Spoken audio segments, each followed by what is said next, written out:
no Brasil, parece que existe uma distopia, assim, porque em algumas nações tributa-se muito renda e pouco produto, consumo. Em outras, tributa-se pouco renda e muito consumo. No Brasil, você tem muito dos dois. Você tributa muito renda e tributa muito consumo. É até uma. Toda vez que a gente fala sobre tributo aqui, eu trago essa comparação. Imagine que você ganha, vamos lá, R$ 10.000 para ficar redondo aqui. E aí você vai pagar 30, em vez de 27, 30, para facilitar de impostos lá na fonte. Você vai ganhar 7 no teu bolso. Caiu 7 no teu bolso? Ah, beleza, agora eu vou comprar 7.000 de produtos. Não, porque o arroz de R$ 40, 20 é imposto, não sei o quê, 40% é imposto. 90% tem alguns produtos chega a 90% de imposto, pelo menos é o que está na notinha ali do mercado. Então é uma maluquice tão grande que, na verdade, dos 7.000 que você ganha, que sobrou no seu bolso, você só tem uns dois. Porque 5.000 também é de imposto e outras coisas que você vai pagando. Então, na verdade, você. É por isso que a gente vive mal. Por exemplo, você quer comprar um iPhone. O atendente do McDonald's, em uma semana, ele compra o seu iPhone. Aqui no Brasil, você tá louco. É Uhum. 5 anos trabalhando. Como é que você vê isso? É a minha luta, né, é essa daí. É a gente paga muito imposto o tempo todo, realmente. Então, assim, Poderia ser diferente, de repente? Você acha que o Brasil poderia ir para qual lugar, assim, na sua opinião pessoal, assim? Talvez é reduzir um pouco na renda, mais no a serviço. utopia da reforma é essa, né. Vamos simplificar o imposto, vamos reduzir, tirar 5 vira um. Uhum.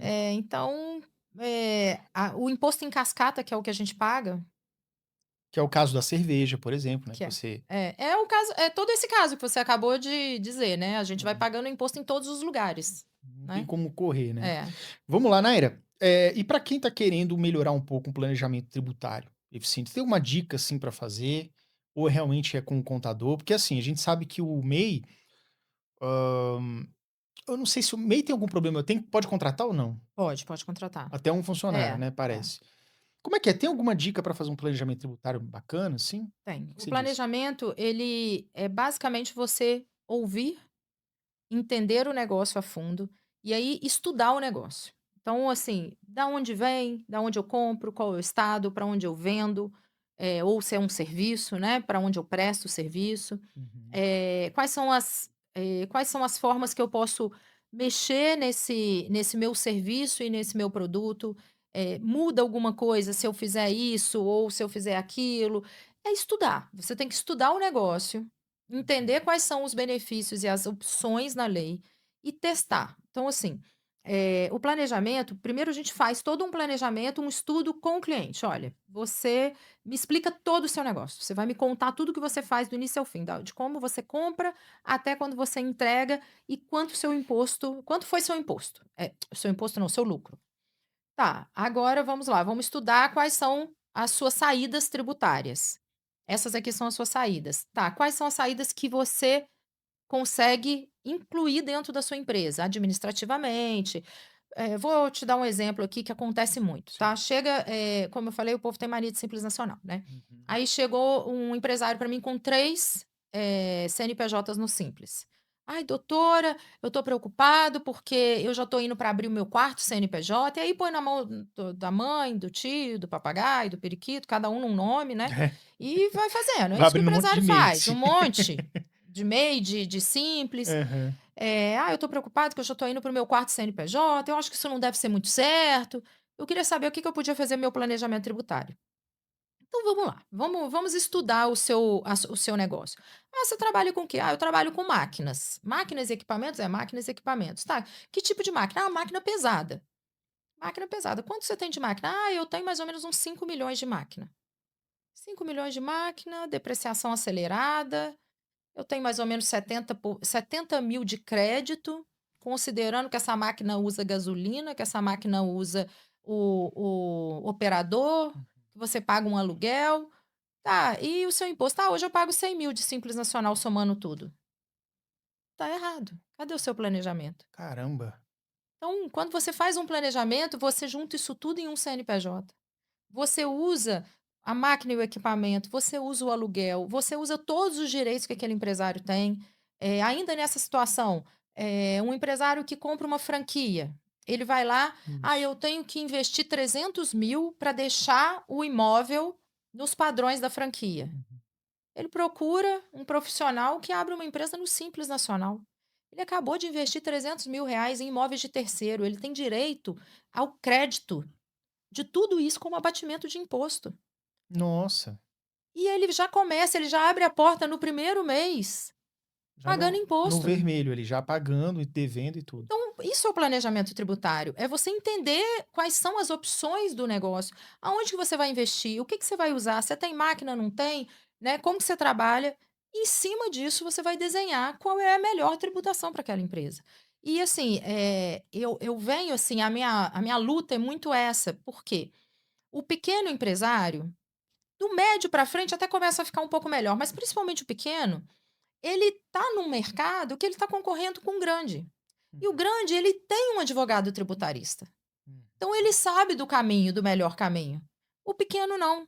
Então, assim, a nossa empresa, eu vim exatamente nesse lugar. Eu falei, eu quero dar a competitividade para o pequeno e para o médio, como o grande tem. Então, eu montei um departamento tributário dentro da nossa empresa, que passa o dia estudando a lei e buscando essas oportunidades, Sim. e que vai entender isso. Claro que chega num momento que a gente já trabalha com tantos, né, com tantos nichos diferentes, que você já sabe o que que vai dar certo. Só do empresário falar comigo, eu já sei o que Já que eu vou sabe o apresentar para caminho, ele, eu já já sei qual é o sabe. caminho.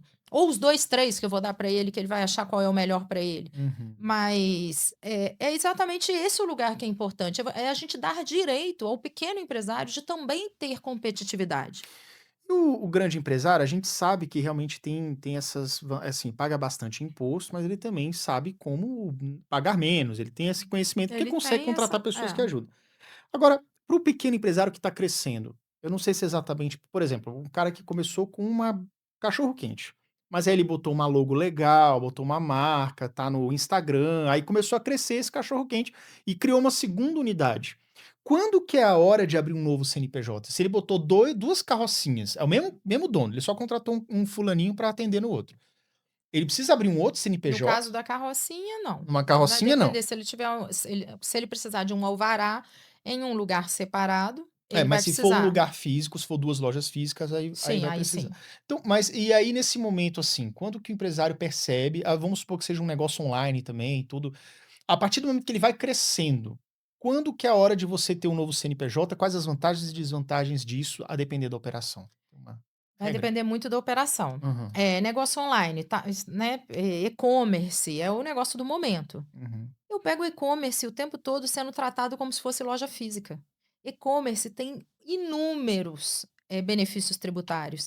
Os estados, eles têm briga, que a gente chama de guerra fiscal, para trazer o e-commerce, né, para trazer, o empresário para dentro daquele estado. Por uhum. ser online, né, você pode, estar em qualquer estado. Então Minas Gerais é um estado muito forte, Espírito Santo é um estado muito forte. Nossa. Então você pega e-commerce que a pessoa tá tratando como se fosse uma loja física, vai lá, paga Simples Nacional em cima do faturamento. E o e-commerce, principalmente, é uma questão muito específica que a margem deles é muito baixa. Porque quando você joga, né, para dentro dessas plataformas, o que eles comem de, entrega, propaganda, de taxa de venda, isso tudo é um percentual muito alto. Então você tem o produto que você compra, você tem todas as taxas que você paga para a plataforma, então o seu lucro final, a sua margem é muito baixa. Hum. E-commerce, eu não tenho nenhum e-commerce na minha empresa que não seja lucro real, Uma pergunta, independente do tamanho. Muitas vezes eu já abro no lucro real. isso entra mais ou menos aquelas pessoas que procuram, por exemplo, vou comprar um carro seminovo, sei lá. E aí ele vai para estados vizinhos que tem um IPVA que, o meu é 3, o do outro estado é 1,5%. Dependendo do valor do carro, isso dá uma baita diferença Dá uma por ano. diferença. E aí o cara atravessa a fronteira, vai lá, compra e fica com a placa do outro estado, que na época tinha, né, mas enfim. Isso entra mais um pouco também com relação à questão desse momento, assim, quando você no e-commerce, que você, por exemplo, eu tô aqui em Brasília, minha sede da minha empresa é aqui, mas eu poderia, de repente, arrumar de alguma forma uma sede em outro estado e Sim. colocar minha instalação virtual por lá? Sim. Como é que é isso? No e-commerce é assim, no carro não, porque o carro é uma É um fraude imposto. isso, você Ah, não pode? não, não pode, porque Entendi. você tem que pagar o IPVA para o estado que Que você você tá está trafegando ali. trafegando, É, mas isso eu exatamente. já ouvi falar disso, muitas pessoas fazem isso, Fazem, assim. fazem. Entendi. No e-commerce isso é legal, porque o e-commerce é um negócio virtual. né. Então, assim, você muitas vezes você aí vai depender do tamanho do negócio, vai depender se você tem que ter um CD, se você não tem que ter. Uhum. Mas, por exemplo, São Paulo é um estado que tem Extrema do lado. Extrema é divisa, bem pertinho, Extrema é Minas Gerais. Então, assim, os meus clientes de São Paulo vão para Extrema, porque o estado de Minas Gerais é um estado extremamente agressivo com a lei do e-commerce.